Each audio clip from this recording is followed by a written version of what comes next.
If you are an owner of a property now and you call 4 agents in for a proposal and an appraisal, you're pretty much hearing the same spiel 4 times. You've got to then pick on the cheapest commission, the cheapest marketing costs, the prettiest tie, the person you feel most comfortable with. Every agent I speak to says, I just want a point of difference. The frustration for me, I think, is that we're giving them a point of difference and they're scared to propose it. You're listening to Elevate, the official podcast of Elite Agent for real estate industry sales professionals, property managers and leaders. Each episode, we bring you the best minds in business and real estate to help you list more, sell more and elevate your results. To connect with all things Elite Agent, including the latest news, coaching and features, subscribe at our website, eliteagent.com. Welcome to another episode of the Elevate podcast. I'm Samantha McLean, editor of Elite Agent. And I'm Mark Edwards. I'm the publisher of Elite Agent. And here we are again. We are here again with another episode. It is good to be back. So, Sam, who we got on the podcast this week? Well, before I say who, I'm going to say what, because 2019 has been a bit of an interesting year. You know, I was thinking about this the other day. If you ask me what was one of the big things in real estate this year, I would have to say it's the rise of the online auction platform. There's quite a few of them around now. Mm-hmm. We've even talked to some of them on the podcast before. But traditionally, there's really been 2 methods of sale in this country, private treaty and auction. I mean, a few expressions of interest. Mm-hmm. Let's not get too wound up about that. But there's really formed a middle ground, which is this transparent transaction, which is like a private treaty, but has the characteristics of an auction towards the end. It has almost come out of the expectation of what the consumer wants in the ability to have that transparency and know where you stand within the transaction. Absolutely. And so my guest today is one of the pioneers of this method of sale, which is David Scholes from Sold Online.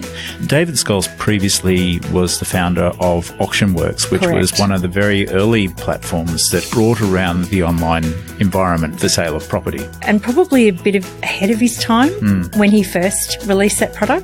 He's had 45 years experience as a stock and station agent. Pretty much, you know, a lot of people know him as an educator as well. So from that point of view, so much experience in this podcast, it's not even funny. Well, I remember when we were doing the proofing of the last issue of the magazine, which we had David in, and I had to go back to his people and say, hey, is this number right? And this was the number of auctions that he's called. And we're not talking thousands, we're talking tens of thousands personally called. So the experience the guy's got is just phenomenal. Yeah, lovely guy too. And today there's a few yarns, obviously, because I like a good yarn.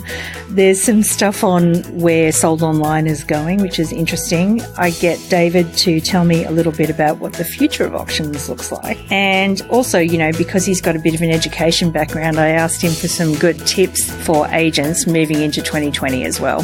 I overheard some of that and it sounded like real gold. As usual, there's a lot of gems that happen within these podcasts, and you get pad and pen out after the fact and take a few notes yourself, don't you? I do, and as always, I pick up new things. It's like reading a book a second time, isn't it? You just pick up something new every time, and I think that's one of the valuable bits of the action guides. Well, the action guide, you don't even have to listen to the whole podcast to get where the whole thing went with the action guide, because we make it really easy for you by taking down all the actionable points. And how do you get your hands on those, Sam?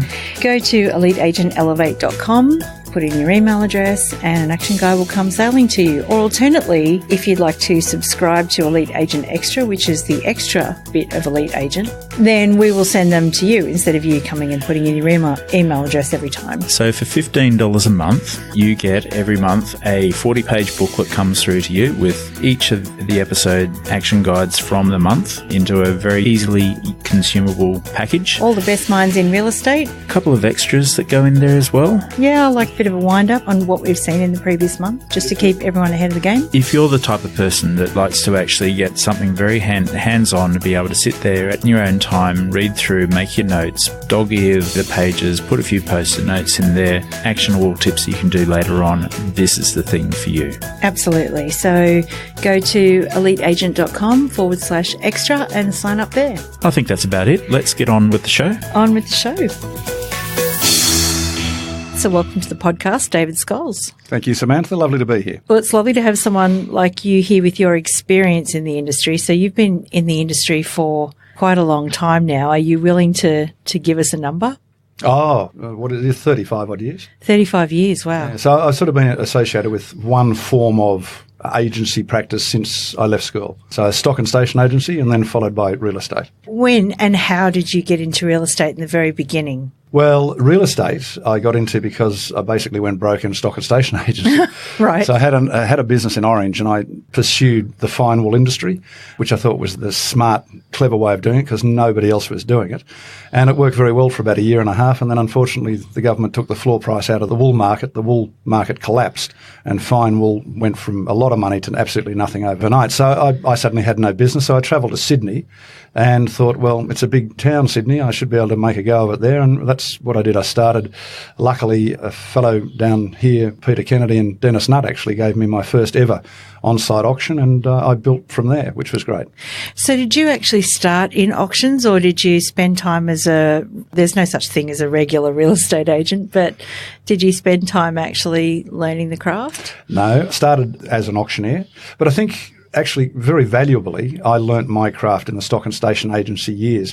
And I was only saying to somebody today that when you're a stock and station agent, you're part of a very tight-knit community, and you cannot relax. You can't take the risk of losing business, because if you're dealing with these people every week of the year, selling livestock and giving advice and helping out. So I think that was really a very, very good practical learning process for me to then come to Sydney, and finally I did have an agency in Sydney, but I started as auctioneering. But it was I think a lot of young agents should learn that you can't just kiss your past clients goodbye thinking you'll never deal with them again in your life.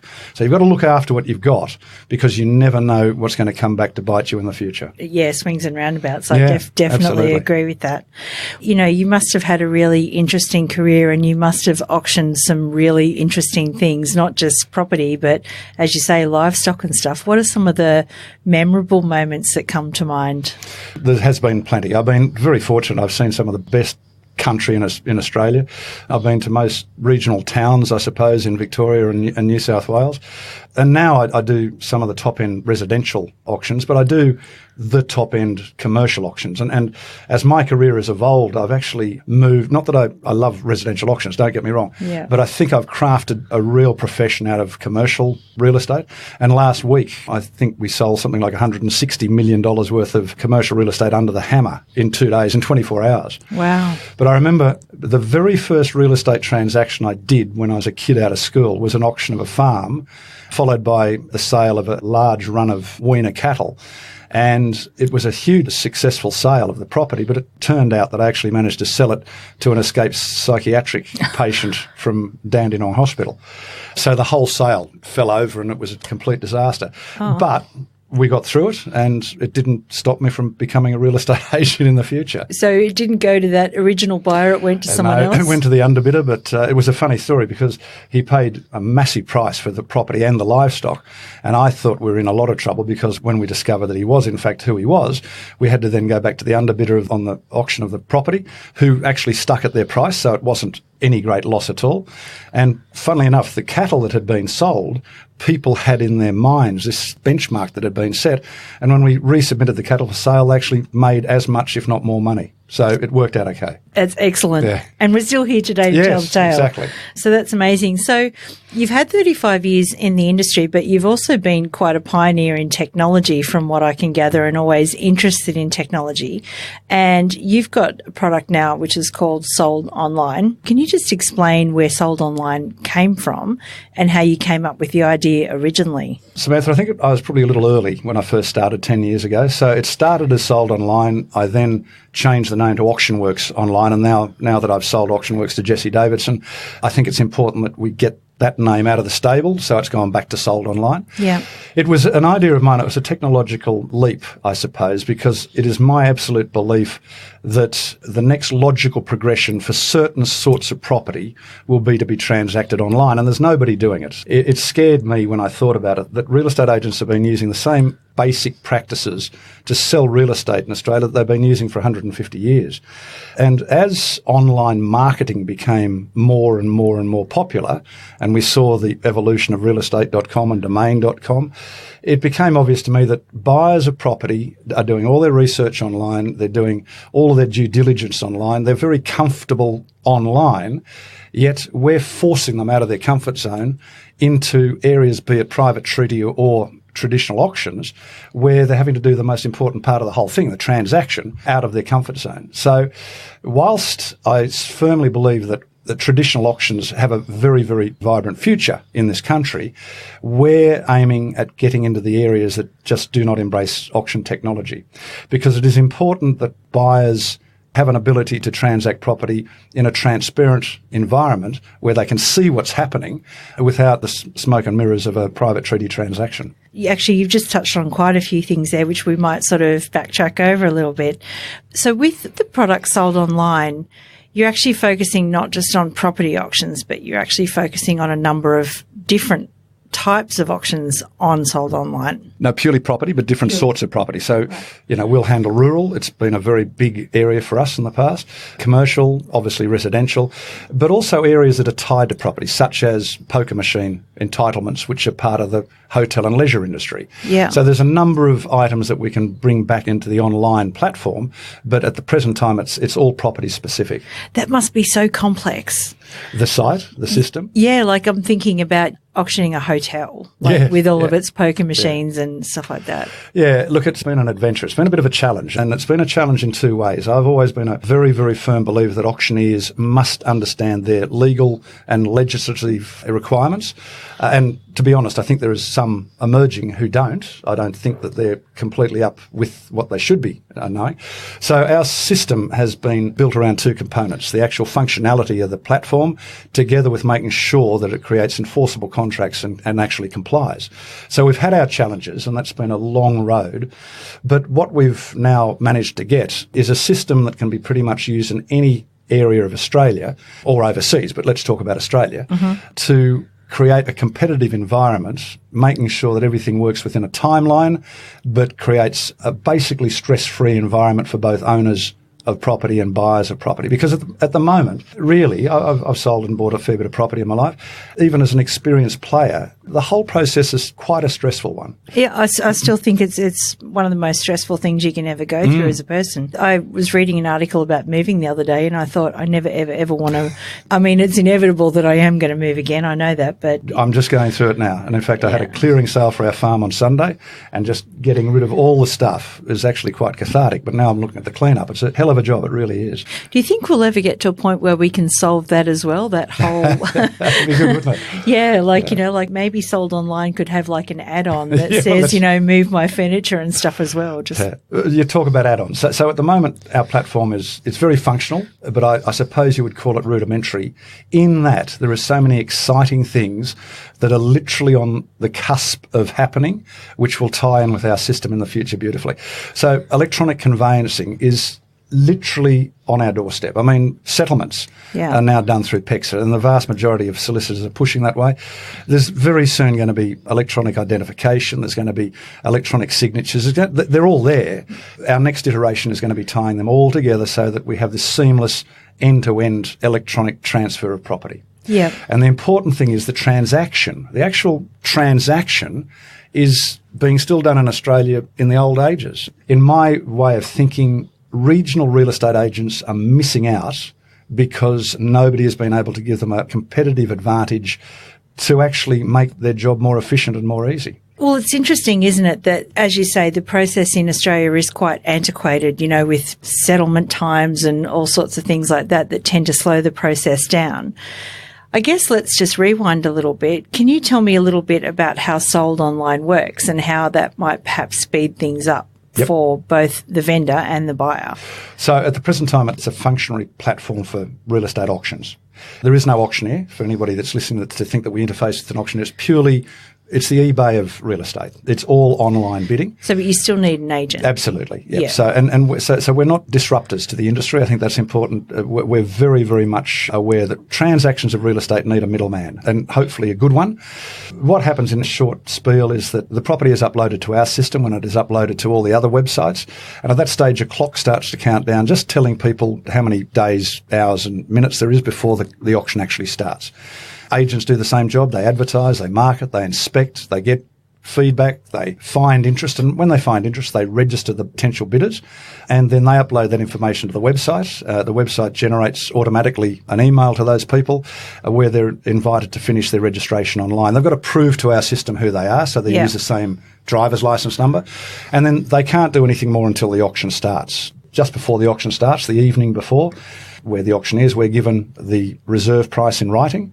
We've discussed with the agent what the starting bid should be. Now, the starting bid is a little unique to us. We've had dispensations with the New South Wales Fair Trading to allow us to have a starting bid, which is not deemed to be a vendor bid, and we can have one vendor bid above that. So we set the starting bid, we set the minimum increment that will allow the bids to start, and then when the auction begins, those people who are registered are invited to move into the auction platform, and they can then pick their favourite bidder's number, and then they can start bidding.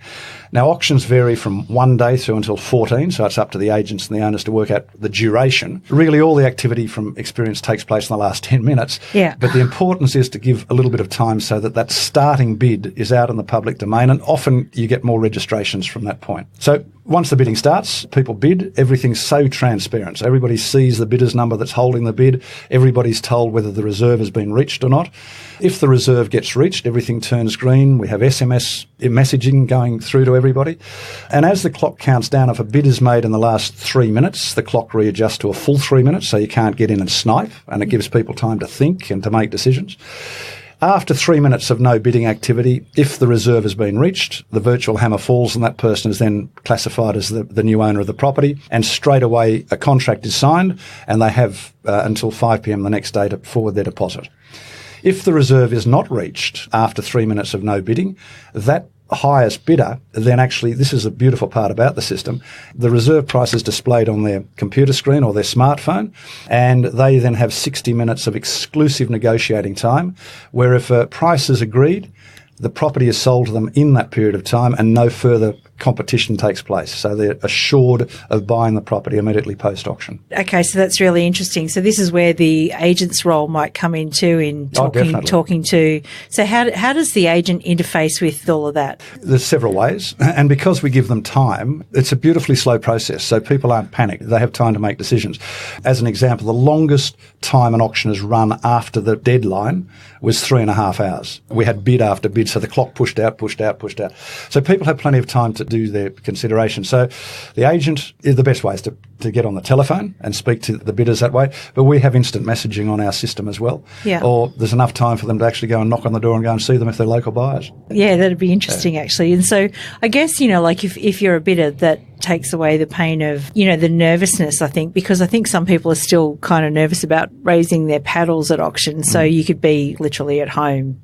Oh, definitely. Maybe with a glass of wine in your hand. Absolutely. And watching it all unfold. Yeah. As an experienced auctioneer, I see different psychology. There's a very, very different psychology on an online bidding platform to an on-site real estate auction. Some auctions on-site, you hear people afterwards say, there was no point in me going on. That fellow he was never going to stop. And in fact, I often say at my auctions, when you sense that people are getting frustrated because you have an aggressive bidder in the crowd, I often say to that person, don't worry, this fellow's got a limit. Every time you make a bid, you're getting closer to it, just to try and keep them in the race.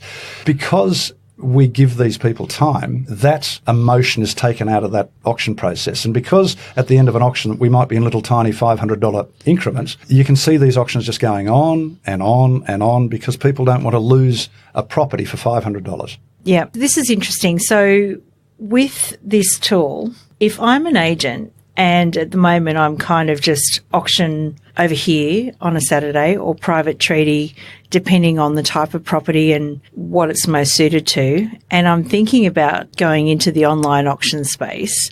What are the things that I need to do to prepare myself to be able to do that effectively and to be able to offer that to my clients? Like everything, you must have an intimate knowledge of the tool that you've got to use. And I think what I find a lot of real estate agents I speak to absolutely love the idea, but I think they're a little worried about proposing it to potential property owners. Because let's face it, if you say something wrong in that interview, you might lose the listing. If you lose the listing, you're going to lose your commission and people. So I think a lot of agents, it's on the tip of their tongue to say, look, I've got something that just suits this down to the ground, but then they stop and go, oh, I just can't take a risk. So I think they've got to get to understand the platform intimately, but be confident that the system works. And it does. It works. We've had 800 auctions and it works really well. But I think it's also how they sell it.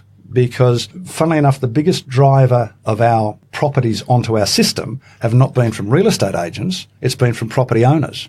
So you've got to understand as an agent that owners want to hear something different to what they're being told at the present time.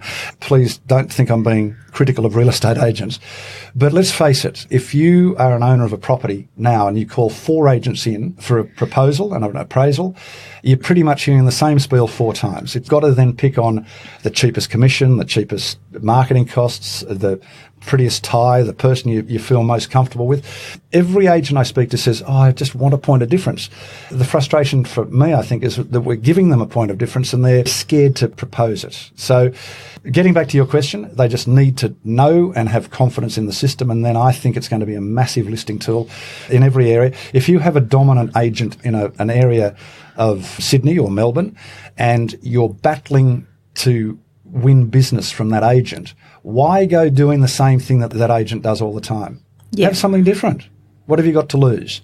So this could potentially be a point of difference for those people who are trying to build a business, or regionally. This is the most exciting thing. Regionally, properties aren't auctioned. It's only 10% of real estate is actually auctioned in Australia. There's 90% roughly that is not auctioned. That's our market. We want to get into the areas that don't do traditional auctions, that have properties languishing on the market for 6, 7, 8 months, just getting negotiated backwards and backwards and backwards. We want to go out there with a really efficient platform, say to a real estate agent, here's your point of difference. Stop bringing the price corrections or price drops into the equation, keep dropping the price down. Start at a lower level, get some competition and let the competition bring the price up. Yeah, so can we role play this just quickly? So I'm a vendor. I want to sell my house and you're in my lounge room as the agent. And I say to you, David, I'm just not sure about auction and I'm not sure about private treaty. What do you think? Okay, now this is how I do it. I would say, Samantha, I've met plenty of owners who are selling their property, and every one of those owners primarily want 3 things. Then you'll say, oh, what are they? And I'll go, you're going to want the most amount of money in the least amount of time with the least amount of stress. Well, guess what, Samantha? I've got just the thing for you. It is an auction, but it's a soft auction option. And we are going to keep people, the buyers, in their comfort zone. People who have found your property online are going to be allowed to stay online to buy your property in a very unrushed, transparent environment, which gives them a chance to make decisions, but also to keep the pressure on them to make sure that there is competition, so your price is going to get maximised, but we're all working to the same time frame.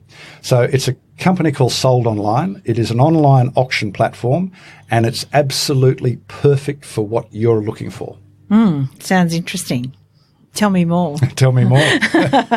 Okay, so that's interesting. So that's from the vendor side. What about from the buyer side? Like if I'm going to be an agent and I'm using an online auction platform, how do I best prepare my buyers to be able to feel confident to bid online? Yeah. So we've done it for you.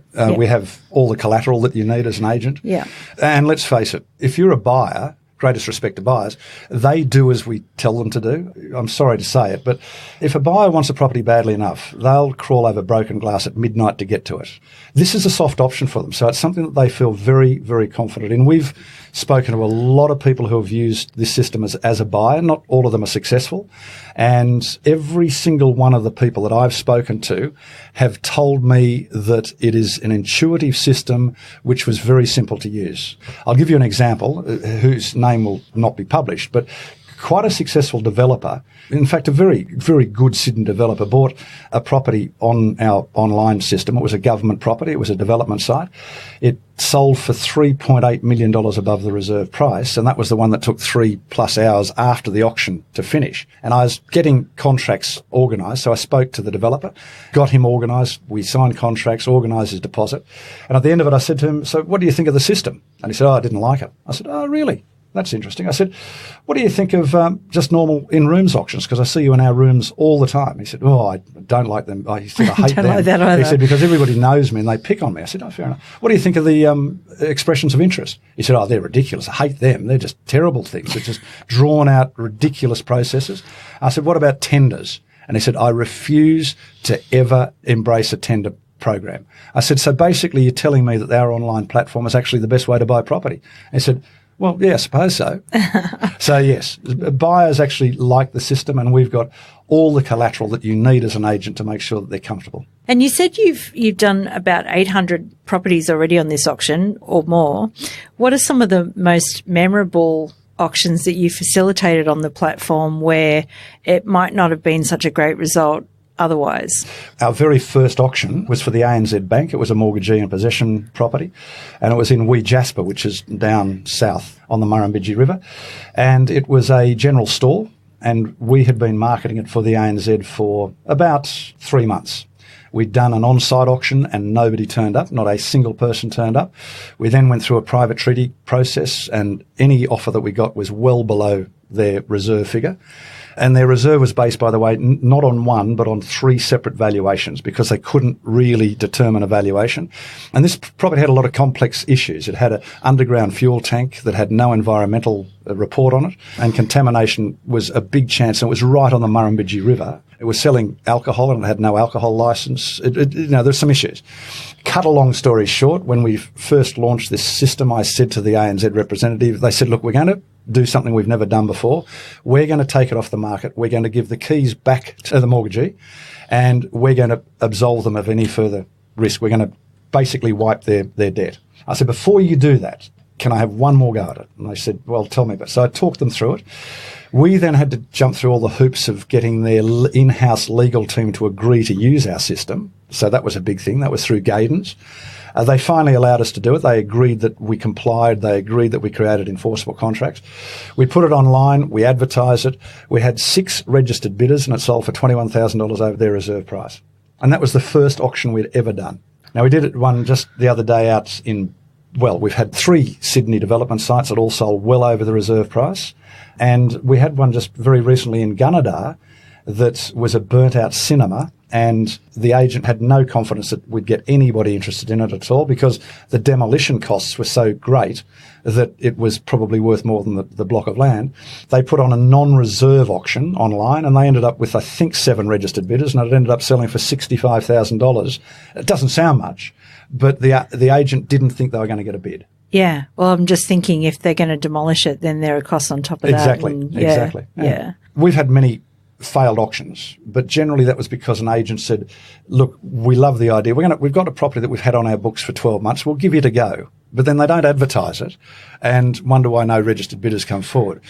So our clearance rate has not been massively impressive on some of our properties, but pretty much on any property that we've had registered bidders, we've had a good result. I think that give it a go strategy for auction doesn't work in any type of auction, though, does it? It does not. Like, you're either all in with, a fixed period of time and marketing and communicating and managing your buyers and managing your sellers and all the rest of it. And I imagine that if you're not all in, whether it's an online auction or whether it's a traditional one that you still do, by the way. Yeah. Then, and I think that should be clarified too. I'm just a firm believer in the auction process. I love auctions, and I think an auctioneer on site or in rooms, a good auctioneer, is such a brilliant tool in certain areas of Australia. But there are certain areas that I don't care how good the auctioneer is, they're not going to have a successful auction because auctions just don't work in some areas because people aren't going to travel all that way to attend an on-site auction. If you can allow people, though, to bid from the comfort of their own home, their office, their tractor, if it's a rural commodity, it gives people a chance to engage without disrupting their day-to-day life. So where do you see the future of auctions? Do you still see that there's a place for in-person auctions as well as online auctions? Like, where do you see the future headed? I see online transactional engines becoming a very important part of the massive amount of properties that are done in the old traditional style of private treaty. That's where I think the biggest influence is. I think the areas that are synonymous with traditional auctions will always have traditional auctions, and I think they should too. I really do. We did auctions last week for 15 7-Eleven sale and leaseback properties, service stations, and you would do it no other way than having an in-rooms auction with good auctioneers. That's the only way to do it. You would never do that on an online platform. So those areas are safe, and good quality homes that need to have an audience present to enjoy the view and what have you. Auctioneers are safe. Believe me, they're safe. What we're aiming to do is to break into that massive area of property that just sits there doing nothing at all. And the other thing about our system is that where private treaty campaigns that take an awfully long time before you even find somebody to say, look, I could be interested, it's not educating the owner about price. There is nothing physical that they can say, well, hang on, we've got 3 registered bidders and not one of them have made an offer. That must mean one thing, that our starting bid's too high. So there's nothing in that traditional private treaty transactional process that educates an owner. Well, this system does. This is the best tool to educate an owner I've ever seen in my life. For the purposes of getting price right. Yeah, well, that too, and also getting actual transparent feedback. It's not the agent going back saying they'll only offer me this. They can actually see exactly right in front of them what the current offer is. Yep. Let's talk about some other technology, because I know you have a keen interest in technology. Not only have you developed this, but over the years you've been quite instrumental in a few things. What are some of your other favourite tools at the moment in your business that you like as well as sold online? Well, I don't use a lot of them because I'm not a practicing real estate agent. But look, I was first involved with technology way back in the 80s with a thing called computer-aided livestock marketing, CALM, C-A-L-M. Wow. Which was where we'd go and film a mob of cattle and weigh them and measure them and try, and it worked relatively successfully, sell them via auction, being live streamed, but the stock didn't have to leave the property. So you didn't have to put them onto a truck, send them into a set of cattle yards and knock them around and bruise them to find out that you didn't get a result you really wanted to, and to lose money, whereas they could sit on your property and not move. So if you weren't happy, you didn't have to truck them. That's now evolved into one of the really great process called Auctions Plus, which I sold cattle on just last week. And wow. That's a very interesting system. It's a very, very interesting process too. But then I think for property that is a bit the same, like a units in a unit building, I think you can damn nearly sell property now on an online transactional engine with people not even needing to go and inspect. We've got virtual tours. We've got 360-degree photography. We've got shots of perceived views. And I think if contracts can be tidied up to give buyers some guarantees, and you know that it hasn't got unsafe cladding and you know that it's been well built, there's no great reason to go, if you're an investor, no great reason to go and even inspect those properties. Well, it'd be interesting, I suppose, and we did touch on this a bit earlier in our chat, was could you see some of these things being built into a platform like Sold Online? You know, someone registers a property and hits a button and then you can have a look at it. And yeah, definitely. And look, I think it'll turn up, hopefully, one day where at the present time we're not a marketing platform at all. Yeah. But if we start to get some numbers trending through our platform, and so we should now that it's such an affordable place to be, I'm envisaging that we will have a bank of buyers who will be given information on everything that's being uploaded. And it's difficult territory, but I think we can convince the Department of Fair Trading that with their permission we can actually retain people's identity, you know, their information, and invite them so they don't have to go through the whole registration process 4 and 5 and 6 and 7 times. Yeah. That when they miss out on that property, in 2 days' time they see another one, they can just pick the same bidder's number, and off they go again. So I do believe that there is going to be massive leaps in technology which will make online property transactions just so much more convenient. Yeah. I mean, the obvious one has got to be paying your deposit and stuff too, yes. right? The deposit's actually a pretty simple one. It's exchanging the contract, it's signing a contract. Yeah. But the technology is there now that if you buy a property, instantly that contract is filled up with your name, your address, your solicitor's details, the price, the deposit, the balance, and the date. A link is then can be sent to your smart device. You open it, you look at it, you agree to it, and you sign it with your finger. Yeah. Now, that's just a beautiful way of fine-tuning the whole process. At the moment on our system, the clunkiest thing is getting that contract signed. So we've built in where the auctioneer can sign on their behalf, and that's probably the safest thing. But I think it's only months away before we'll have that on our system as well. Banks have got to get with the program, don't they? Like, you know, they've sort of traditionally been the ones holding things up with needing to go get a bank check yes, of all things. Yeah, exactly. Exactly right. Stuff like that. Absolutely. Just as a general sort of advice thing, obviously you've seen the business of real estate change over 35 years. What do you think are the biggest changes since you started, and what has stayed the same? Well, the biggest changes, I think, is marketing. When I had my real estate agency on the Lower North Shore in the early 2000s, we were paying more to market a property then than we are now. It's quite expensive, but it's a lot cheaper than having to put it in two papers, the North Shore Times and the Mossman Daily. So when you can save yourselves money going into print newspapers, I'm personally a believer that you should still have a presence in print media. To be honest, I really do think that you're still missing out on a potential target. I really do. But you can bring that back a lot. You don't have to be doing full-page ads for 4 weeks in a row. You take those back and you do really comprehensive online marketing.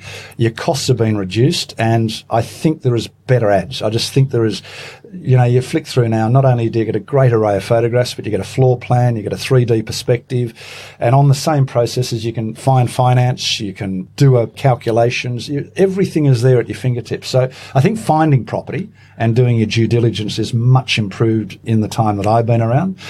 But I've got to say, the process of actually selling property has not changed. And the other thing that hasn't changed, as an aside, is agents do not take care in understanding the contract of the properties that they're selling. As an auctioneer, we still find 50% of our commercial contracts need to be addressed 5 minutes before the auction starts.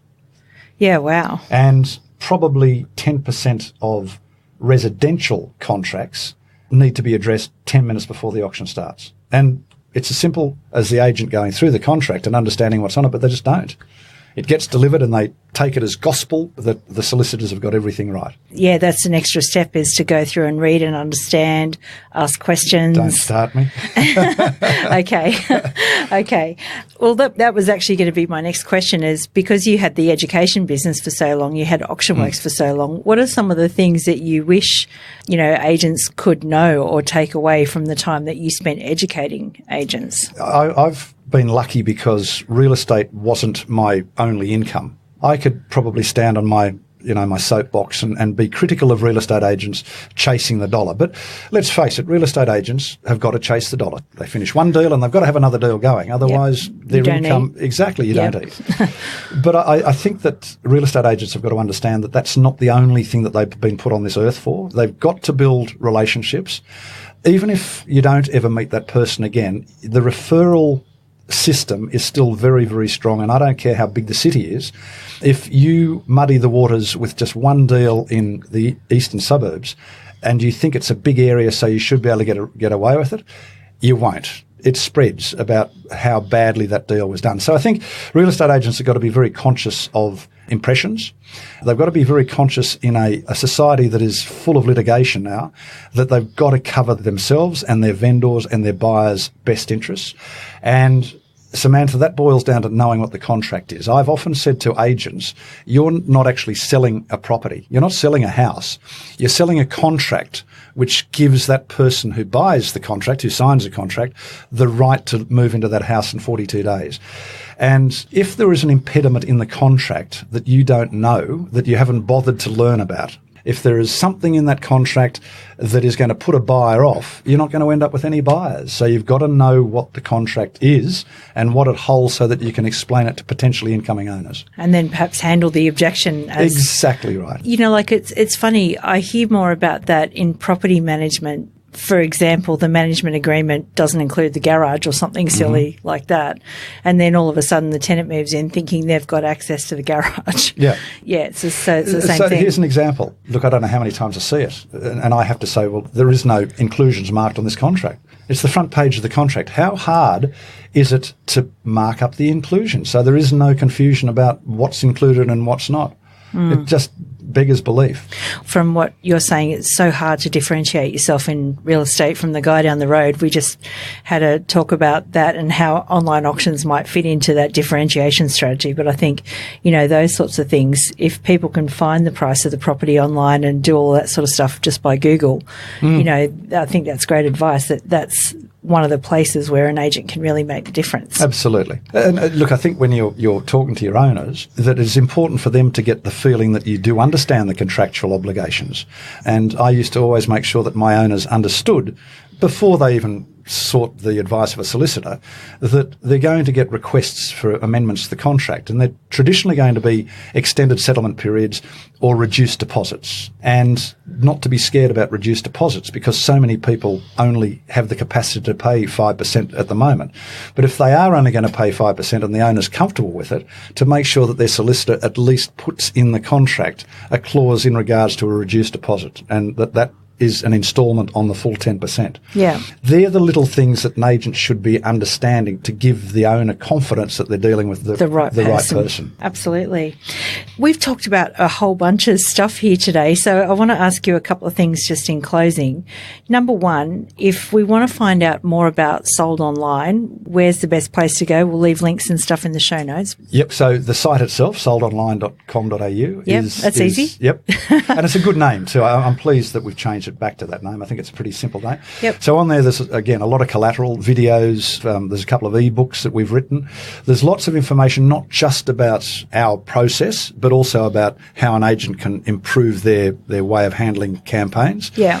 But then we want to give them a demonstration, and we can run them through what we call a mock auction, where they get invited to be fictitious bidders on this fictitious property. Yeah. Just to give them an idea of how they can handle it from an agent's perspective and how they can advise the buyers on what they need to do.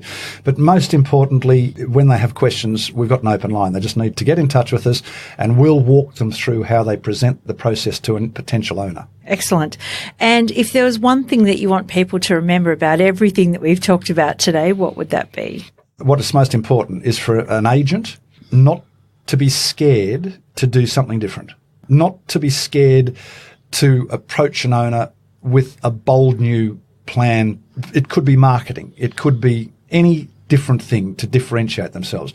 When I was a real estate agent, I used to always customize every single marketing campaign we had because every property was different. And why would you just go for the same half page, primary ad on the websites and sit back with the same sorts of brochures? If it's something a little different, you need to have something a little different in your marketing. We were one of the first ones to bring people into photographs. I mean, nobody does it. Yeah. I could never understand why there would be an outdoor table with, plates and wine glasses and no people, or why there wasn't a kid on the swing or something like that. Dogs are a trend. Yeah, well, yeah. Dogs are everywhere. Be adventurous enough to do something different, because I promise you, owners who have got to select an agent are not going to be fazed by a person who puts something new in front of them. They might not like the idea, but they're not going to say, I didn't like that idea, I'm not going to deal with you. They're going to say, that idea is not for me, but I admire the fact that you've done something different to other agents. So what other way can we do it? So you're not going to lose the listing by being adventurous. Yeah, so you're better off being a bit creative. Definitely. And putting yourself out there. One little bit of advice before we go. Don't do what every real estate agent does. That is, I'm talking to the times where you don't know the person that's invited you into their house. Don't do what every real estate agent does, and that is to do the trip around the house. Before you go for a trip around the house, sit down with the owners, build a rapport, build a bit of a relationship, and ask questions to find out what it is those people want to achieve. And then, after you've got an idea, then go for your trip around the house. And I promise you, you will have a very different welcome. You'll have a very different meeting with those people. Yeah. I think that's really the problem now that you get is that, let's just say 30 years ago, you would be able to send a message to the people that you trained in the classroom. But now everyone's getting the same scripts and dialogues en masse. And so you're right, like I've heard that a few times is that, like you should walk in the door and start checking the hinges and, I've heard that. But that's interesting that you say take it down a peg. We're in the business as communicators. People call us negotiators, but we're communicators. And I think it's interesting that this real estate industry is probably the only industry that I know, because it's commission-based, where you wear two hats. The first hat you wear is selling yourself to win the right to sell somebody's house or unit. And I don't care who you are. That's a very different role. I found it quite difficult to sell myself in the traditional way. I mean, I had points of difference that made it very simple for me. But it was easier for me to sell somebody's house than it was to sell myself, because I'm a little bit self-conscious, I suppose, of that sort. But until you nail that and until you win those people's confidence, then I don't see how you can expect to win the listing. You've got to let those people tell you what it is that they want to accomplish. Some of them don't know. A person doesn't wake up in the morning and say to themselves, I'm going to sell my house because it should be worth $1 million. Never. They're going to wake up one morning and say, I'm going to sell my house because it's too big, or it's too small, or I've got to move, or I owe the bank too much money, or I'm getting divorced. That's the primary method. And then secondary it is, I hope it's worth $1 million. Now, there's too many real estate agents that tap into the dollars and not into the primary cause. And you'll never learn the primary cause unless you actually spend the time to allow those people to open up and tell you. That is really, really good advice, and a very long one thing too. Yeah. But I've enjoyed our chat. Thank you Lovely. so much for talking to us today, and we'll leave plenty of links in the show notes about Sold Online and some of the other great stuff you're doing. David Scholes, thank you so much. Thank you, Samantha, for having me. To connect with all things Elite Agent, including the latest news, coaching and features, subscribe at our website, eliteagent.com.